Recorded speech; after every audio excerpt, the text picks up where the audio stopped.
music fees too. We're close. Well, there are other towns catching up to us. Yes.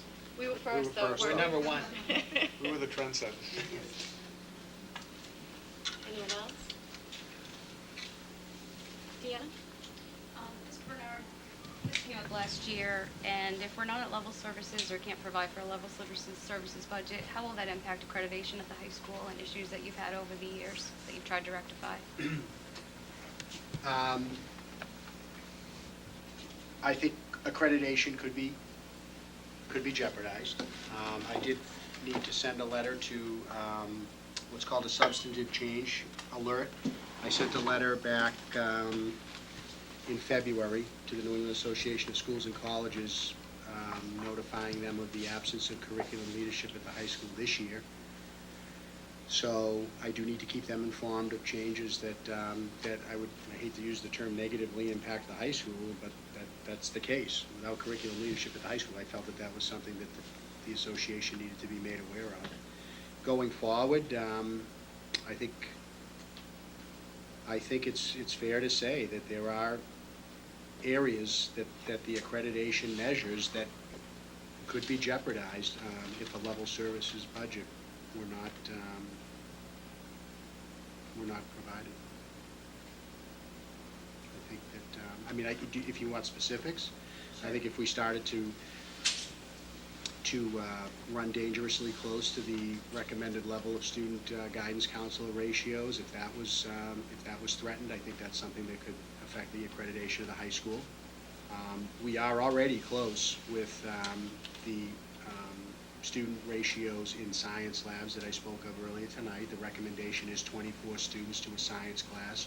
We have been able to maintain that almost 100%.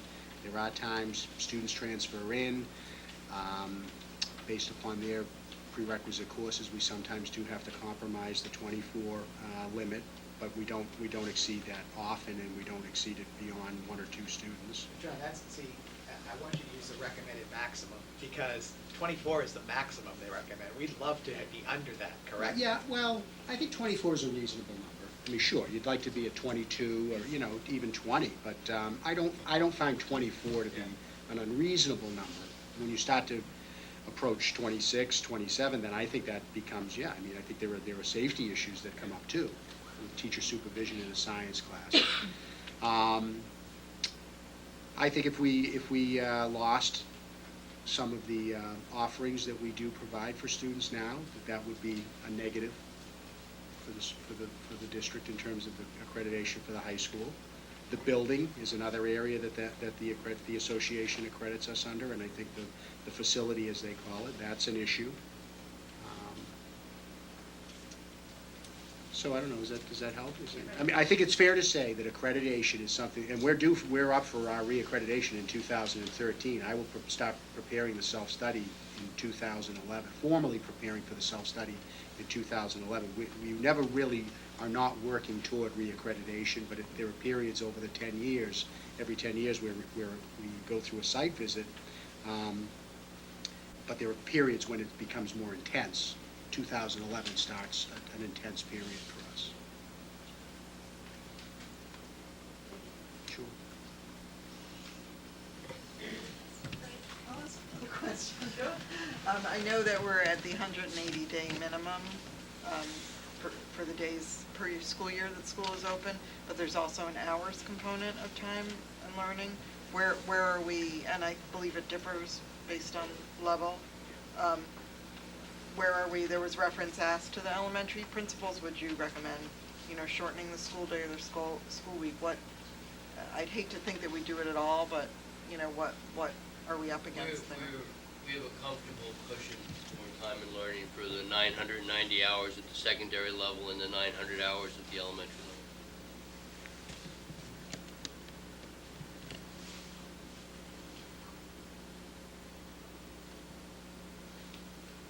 Anyone else? Comment? Ideas? Help? Go right ahead. About the mainstreaming some of the special ed students. I know you've done a great job of, developing more programs in the middle school and in the other schools and bringing more students back into the district. which is good for the students to be back with their peers in town. And any more ideas about bringing more so that even some of the other kids in the regular classrooms could benefit from some of the use of the aids? I know some of them are assigned one-to-ones, but there are other aids that are for other students. Anything on doing that, so increase the mainstreaming. We were always trying to look at Yeah.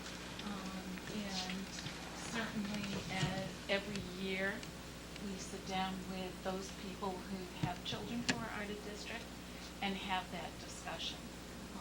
Because it does impact whether it's additional teachers or additional paraprofessionals.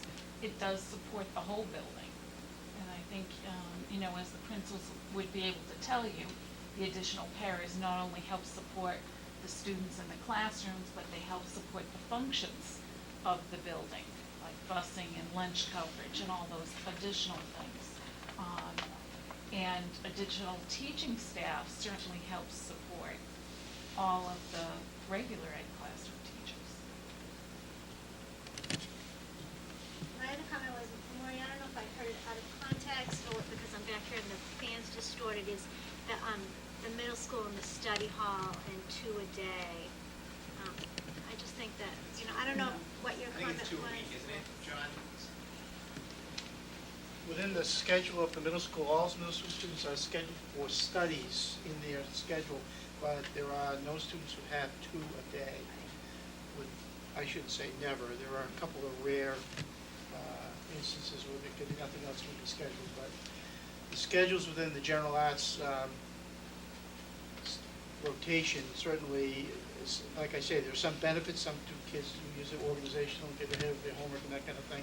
But I use those as kind of like placeholders for every time we talk about, a tech ed program or a theater arts program, family consumer science program that we want to add, we want to enhance exploratory language. Great, that's where they would go.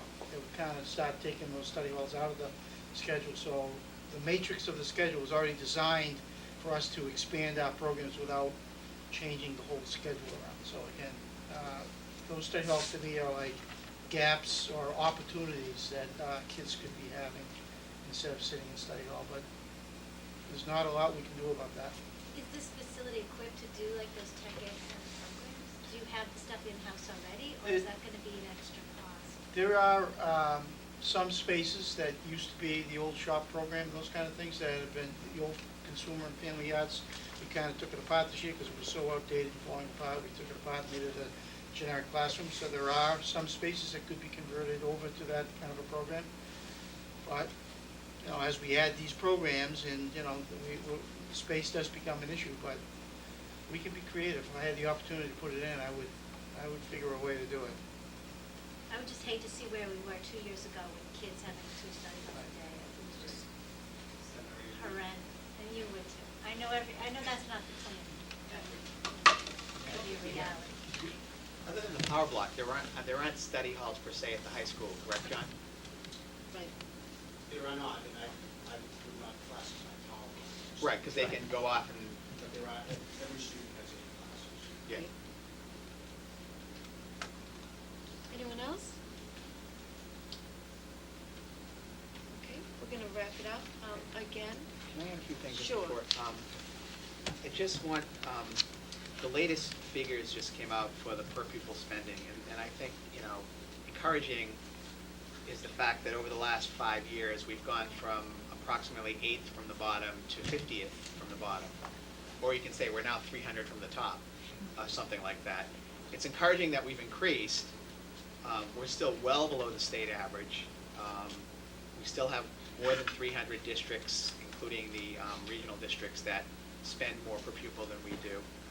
And the mind-boggling thing, if you go to that website for, what is it now called, the Department of Elementary and Secondary Education, and look at the Chapter 70 funding, or just look at the per pupil spending, I should say, and you see cities like Cambridge that spend $27,000 per student, and we spend a little over 10. We're spending about 10.8 now, I think. And I know that each community has a different ability to pay, but I look at that, and it fundamentally makes no sense to me. And this is where the state has to fix things. So we are making progress. We are spending more. I will say However, that a large part of that increase in spending happened a couple of years ago because we weren't properly accounting on the school side for money we were spending for insurance for retired employees. It had been included in the town budget, and that was moved over to the school side. So that increased our budget by about $300,000 to $400,000 in 1 year, and so that's now stayed in our budget where it belongs. The other thing I want to add is we have a huge challenge for fiscal 2011, but if you think of fiscal 2012, which is why we must maintain level services this year, in 2010, almost $800,000 in our budget was covered by federal funds, 320-something thousand from the IDEA money and the ARA funds, and we spent, I think, about 450 or a little more, 465 from the regular ARA funds. This year, there's going to be about 600,000, 320 from IDEA again, and about, well, maybe 350, so around 670,000. That money's gone. And I know we have a lot of things that we did in special ed.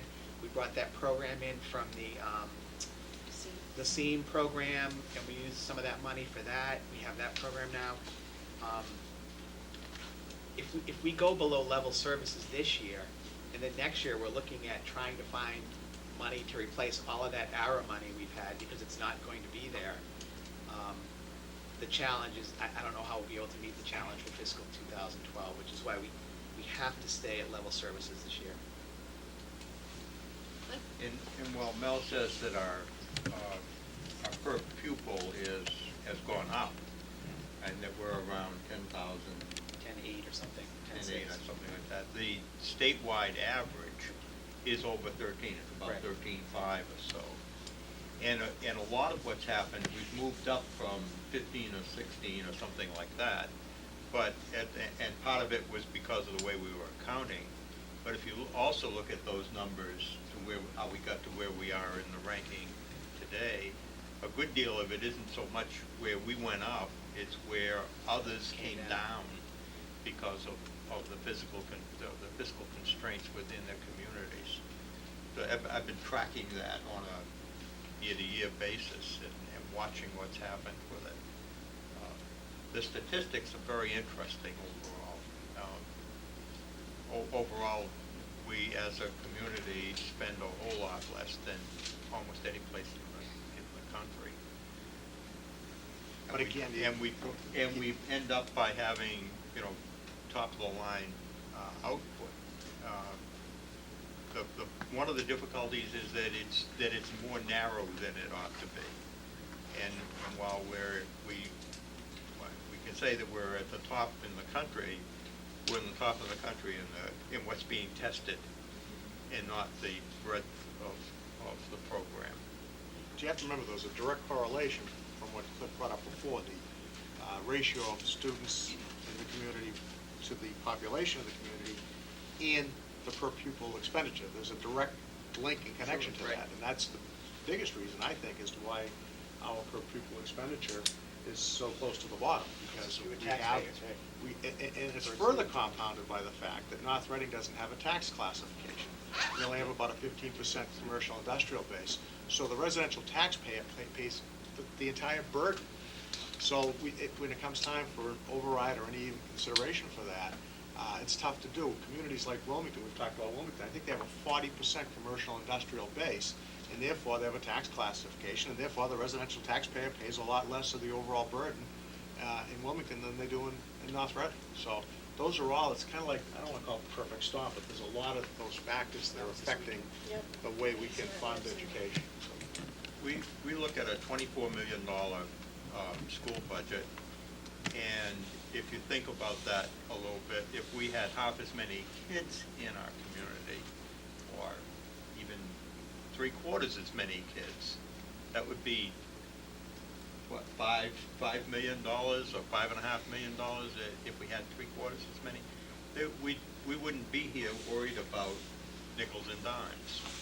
They're not nickels and dimes, they're more than nickels and dimes, but they're smaller amounts than that 5 or 6 million or more would mean.